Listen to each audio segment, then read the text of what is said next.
Isang mabiyaya at masaganang araw po sa atin lahat. Welcome back po dito sa ating YouTube channel, Tagapanood TV. Jillian Ward, itinangging ginamit lang si Eman Baco sa Pacquiao. Yan po yung ating bibigyan ng komento, reaction, opinion sa araw na ito. At ang video na yan ay galing po sa channel ni Tangs TV. Lalagay ko po yung link ng channel niya sa description para mabisita nyo po. At syempre, huwag nyo kalimutan na mag-subscribe dito sa ating channel, lalong-lalo na po sa mga bago lang na napadaan dito sa ating channel. At libre lang naman po mag-subscribe, kaya huwag po kayong matakot. Subscribe na! Simulan na po natin ang ating reaction video sa araw na to, mga tagapanood.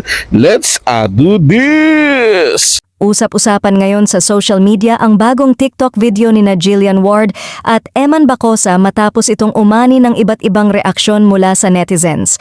Sa halip na kilig ang maramdaman, marami ang nagsasabing tila nawawala na ang natural na chemistry ng dalawa at napapalitan ito ng pilit na sweetness sa harap ng kamera.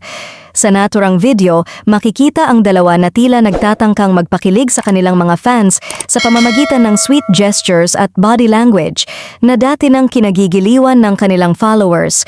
Ngunit imbes na purong kilig, napansin ng ilan na parang may kakaibang awkwardness sa kanilang galaw at titigan na agad naging dahilan ng pambabatikos online.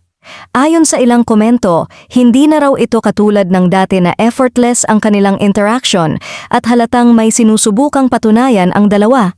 May mga netizens ding nagsabi na posibleng naapektuhan na ang kanilang dynamics dahil sa sobrang pressure mula sa fans na patuloy na inaabangan ang kanilang something more na relasyon. Dahil dito, may mga haka-haka na baka ginagawa na lamang nila ang ganitong content para mapanatili ang ingay at interes ng publiko, kahit na hindi na ito ganap na natural sa kanila. Samantala, may ilan pa ring solid supporters na ipinagtatanggol sina Jillian at Eman, sinasabing normal lang na magbago ang vibe ng tao lalo na kung palaging nasa ilalim ng mata ng publiko. Para sa kanila, hindi dapat husgahan agad ang dalawa base lamang sa isang video dahil maaaring pagod lang o hindi lang swak ang timing ng kanilang content. Dagdag ng netizens, maniniwala lang ang mga fans na may namumuo na sa dalawa kung magsasama ang dalawa sa iisang proyekto na ngayon ay mukhang malabo pang mangyari. Sa kabila ng magkakaibang opinyon, hindi maikakaila na patuloy pa ring sinusubaybayan ng publiko ang bawat galaw ni Jillian Ward at Eman Bacosa. Kung ito man ay simpleng pagbabago ng mood o may mas malalim na dahilan sa likod ng napapansin ng netizens, isang bagay ang malinaw, hindi pa rin nawawala ang interes ng mga tao sa kanilang dalawa, maging ito man ay kilig o kontrobersya. Hay nako, mga tao nga naman paiba-iba ng isip. Nung nakita nilang magkasama yung dalawa, sobrang kinilig sila. Nagkaroon lang ng issue na parang nagselos ata si Eman. Tapos yung nag-hide sila ng mga video nila, pictures sa mga social media nila. Inisip kaagad nung ilan wala na.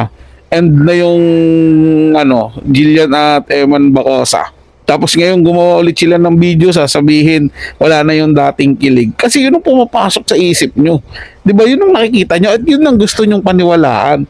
Pero para sa akin mga tagapanood, yung ginagawa nilang ganyan, parang wala naman nagbago eh. Sweet pa rin silang tingnan. Bagay na bagay pa rin silang tingnan. Diba? Baka nga tama. Diba? Na ginawa nila tong video na to, medyo pangit yung timing, baka pagod sila sa Eman, baka pagod galing sa training, si Jillian naman galing sa shooting, nagkita lang, at gumawa sila ng video, kaya parang ramdam sa katawan nila yung bigat. Pero yung kilig, yung vibes, ando doon pa rin mga tagapanood pag tinitingnan natin sila. Marami nagsasabi na maniniwala lang sila, di ba, pag nagsama na sila sa isang proyekto. Ito na nga nagkakaroon na nga At di ba, may shooting na sila, gumagawa na nga sila ng project na magkasama sila. Hindi pa nga lang sila yung pinakabida, pero andyan na, nag-uumpisa na. Siyempre, dapat dyan magsimula po talaga si Eman para mas matuto pa siya, mas gumaling at mahasa pa yung acting niya. Si Jillian kasi okay na yan, veteranang actress na rin yan, mula pagkabata nag-aartista na yan Siyempre gagabayan yan si Eman, di ba? At saka wag po tayo basta-basta maniniwala dun sa mga naninira. Himayin nyo rin at kayo kayo mismo may sarili kayong mata para makita ang totoo, may sarili kayong pakiramdam para maramdaman nyo kung ano talaga yung totoo. So kayo mga tagapanood, ano sa tingin nyo? Kung may saloobin question kayo, komento na dyan sa ating comment section, babasahin at pupusuan ko yan mga tagapanood. Sige lang po mga tagapanood, ito'y comment at opinion lamang, wala pong personalan. Paalam po at mabuhay po kayong lahat. Maraming salamat po sa inyong panonood.